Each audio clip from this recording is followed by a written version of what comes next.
He's really tough tape, isn't he? You've seen him involved in a lot of wars over the years. I like to come forward and bang, that's why they call me the bull. He's better than Wilmot. Very, very physically strong, isn't Yeah, he? he is. Smash and bang, search, destroy. My nickname's not the butterfly, it's the bull.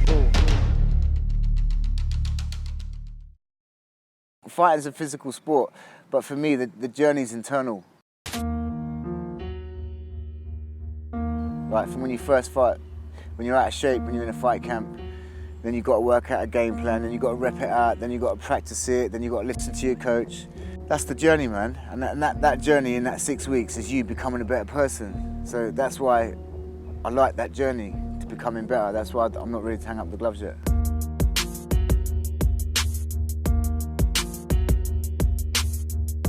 You know, I train for therapy reasons, man. Keeps me upbeat, keeps my mind clear. Sometimes when I'm in fight camp, you know, some days I can really be hard on myself, like really be down on myself. Like I sparred with Ryan Lee last week, and he totally, you know, he kicked me to smithereens, man. And I left the gym feeling downtrodden. You know, my worst enemy is myself. When I go home and shut the door, and I'm on my own, my head talks to me, man, and all sorts of different kind of negative voices. Making sure that them voices don't get too loud. You know, I'm aware that they're there, and I'm aware that I'm hard on myself, but when you got coaches like Phil Chew and Steve Trigg around me, like they always keep my spirit uplifted and upbeat. So I try and do it like that. You know, it's very important to have good people around you, because it's true what they say, you're only as good as the people you have around you. Pressure straight back, and again, straight back. Good, now breathe. Yeah, I think Bull used to be all about aggression. Now he uses his head a bit more. Nice. Storm of a contest. Very good performance by Wilmot. Brilliant, in fact. Uses his skills. And he likes to put a nice bit of combos together. I think he's just got to relax a bit more. That's it. When he's fighting. Relax and know when to use his energy. He's the only person that I know that trains the hardest. He doesn't party. You know, the only thing he does is probably just eat a pizza, vegetarian pizza on the weekend. That's his cheat. My coach Phil Chew, when I see him hitting pads and I see him working with his team in London, it inspires me to want to be the best coach as well. Straight back. Luckily for me, I've had a lot of success with some of my students. A few of them have won titles. It makes me proud, you know, to be that kind of coach and have that kind of success around me. I get a lot of inspiration from my students when they do well. I want to learn more to give it to them. But while I'm still learning, I still want to try it out myself, because I never tell my students to do something that I can't do. If you're going to lead an army, you've got to lead by example. You get some coaches out there that are all about the money, but they don't sort of connect with people. So when people want to mention my legacy, that's what I want people to be able to say to me. When I trained with Dave, he was kind to me, he connected with me, and I achieved what I thought I couldn't. Simple shots, guys, nice and smooth, let's go!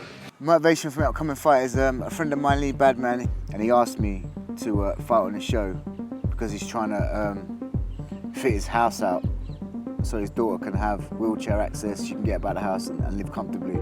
I've offered my purse to the cause, and I've offered my ticket money for the cause, because, you know, I've never made any money fighting, but if you're fighting for something, it's worth more than any money anyway. You know, my karma table needs to weigh itself out a little bit, and I just think doing something selflessly for somebody else will help that karma table tilt itself into balance.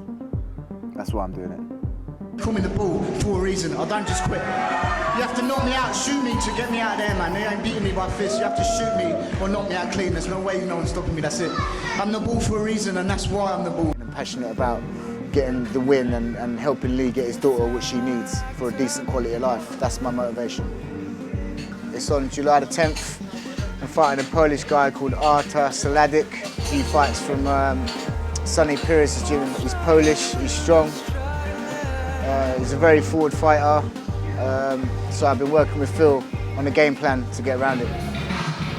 Wilmot, are you ready to die? Yes. Are you ready to win? Always. Are you ready to lose? No. I know as long as his mind's there and he's focused, he's got the win easy. Walking apart, walking apart. But a good fighter for me is someone with the determination to win, even though it's really hard. You know, they can bite their gum shield down, look their opponent dead in the face and say, you know what, I ain't losing. That's what makes a good fighter for me. People that struggle. And I think a good fighter is, the people I admire the most are people that come from hard backgrounds. to become successful in what they do, because sometimes people wear their heart on their sleeve, but they're the most emotional fighters, man. They're the best. It's exciting, you know what I mean? So yeah, they're the best fighters for me. So when you go out with your mates and they're all stuffing their faces at Nando's and you've got to eat healthy and you get a bit resentful, sometimes I store that little resentment and keep it as like a little weapon, a secret weapon. You know, especially when the fight gets hard, you think, you know what? I've trained really hard for this, I've dieted really hard for this, there's no way I'm going down. I've come too far and trained too hard, that's it.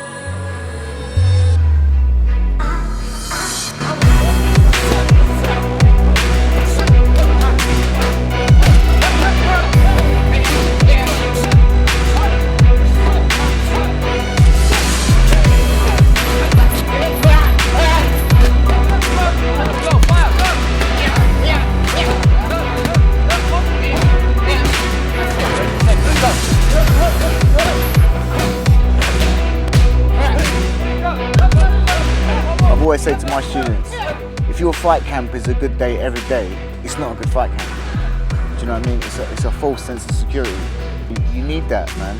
You can't fly through fight camp easy because you're not preparing yourself mentally for it. You know, but like sometimes it's just that thing. It's an onslaught of information. Sometimes you have to take a look at it, take a step back, take a deep breath, start again tomorrow. And that's it. The journey. I'm not scared of hard work. I've always been a grafter. You know, I will never be lazy, ever. If I am, shoot me.